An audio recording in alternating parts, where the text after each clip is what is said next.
Hello friends, आपका स्वागत है चंद्रा इंस्टीट्यूट मल्लावा में। आज देखते हैं हाई स्कूल का पहला चैप्टर वाराणसी।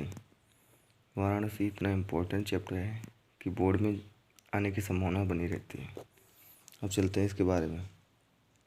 वाराणसी सुविख्याता प्राचीना नगरी। वाराणसी सुविख्यात प्राचीन नगरी है। इयं विमल सरित गंगायाम कूले स्थिता।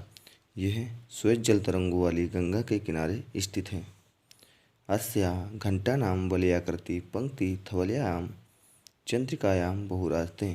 इसके घाटों के घुमावदार पंक्ति सफ़ेद चांदनी जैसी सुशोभित होती हैं। अगणिता पर्यटका सुदूरभ्य नित्यम अत्र आयन्ति। असंख्य यात्री, अगणिता माने असंख्य, पर्यटक माने यात्री, असंख्य यात्री सुदूरभ्य दूर दूर, नित्यम माने रोज, अत्र माने यहाँ, आयन्ति माने आते हैं। असंख्य यात्री दूर दूर देशों से प्रतिदिन यहाँ आते हैं। अस्याः घंटानाश्च शोभां विलोक्यम एवं बहुप्रशंसित। इसके घाटों की शोभा देखकर इसकी बहुत प्रशंसा करते हैं। वाराणस्याः प्राचीन कालादेव गहे गहे विद्यानां दिव्यम ज्योति गोत्ते। वाराणसी प्राचीन काल में घर घर में विद्या का प्रकाश फैला हुआ है। अधुना अपि अत्र संस्कृत वाग्धारां सतत प्रवहति। आधुनिक रूप से यहाँ संस्कृत की वाणी सदा बहती रहती है। जनानां ज्ञानश्च वर्धयति। लोग अपने ज्ञान को बढ़ाते हैं। अत्र यहाँ अनेक के अनेक आचार्य मूर्धन्य मूर्धन्य विद्वांस वेदिक में अध्ययने अध्यापने इदानीं चरण लगातार लगे रहते हैं। यहाँ अनेक आचार्य मूर्धन्य विद्वांस वेदिक में अध्ययन व अध्यापन के लिए लगातार लगे रहते हैं।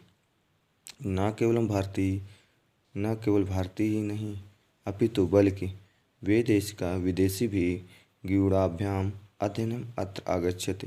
बल्कि विदेशी भी इसके अध्ययन व अध्यापन के लिए यहाँ आते हैं। निःशुल्कं च विद्या ग्रहेत, और निःशुल्क में विद्या ग्रहण करते हैं।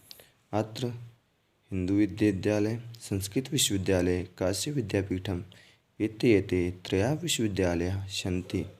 यहाँ हिंदू विश्वविद्यालय, संस्कृत विश्वविद्यालय, काशी विद्यापीठ, ये 3 विश्वविद्यालय हैं। येषु नवीनां प्राचीनाश्च ज्ञान विषयाणां अध्ययनं प्रचलित। यहाँ नए और पुराने ज्ञान विषयों का अध्ययन चलता है।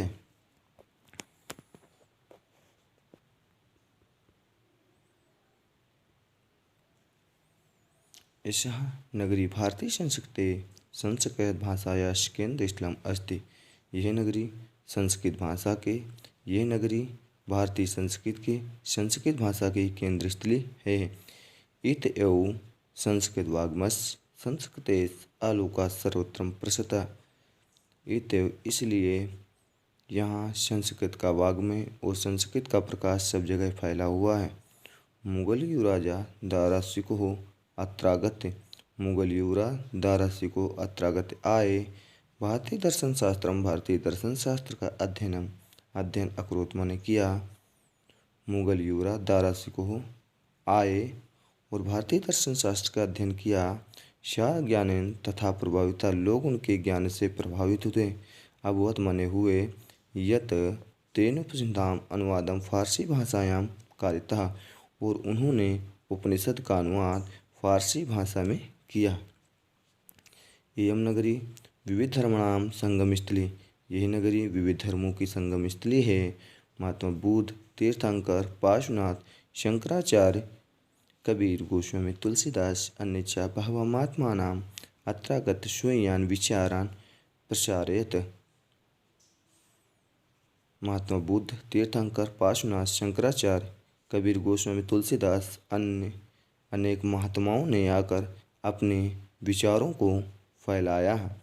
न केवल दर्शन ही नहीं, साहित्य के क्षेत्र में, धर्म के क्षेत्र में, अपितु कला क्षेत्र, बल्कि कला के क्षेत्र में भी। इयं नगरी, ये नगरी विविधानां कलानां, विविध कलाओं के लिए, अन्य शिल्पानश और शिल्पकारों के लिए लोके विश्वतः पूरे विश्व में प्रसिद्ध हैं। अत्रत्या कोशे शाटिका देशे देशे सर्वत्र सा प्रसिद्धे।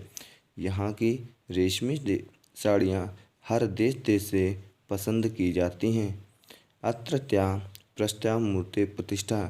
यहाँ अत्रत्या माने यहाँ पत्थरों की मूर्तियाँ प्रसिद्ध हैं।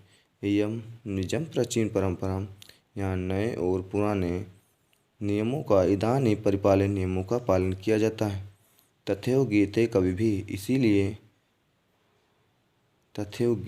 इसीलिए कवियों ने कहा है मरणं मंगलम यत्र विभूतिश्च विभूषणम कोपीनाम यत्र कुसेम सा काशी केनमीते। मरणं मंगलम जहाँ मरना कल्याणकारी हो। मरणं मंगलम जहाँ मरना कल्याणकारी हो। यत्र विभूषित विभूषणम जहाँ भस्म आभूषण हो। कोपीनाम यत्र सा कुसेम सा काशी केनमीते जहाँ रेशमी लंगोटी होती हैं तो काशी भला किसके द्वारा मापी जा सकती है।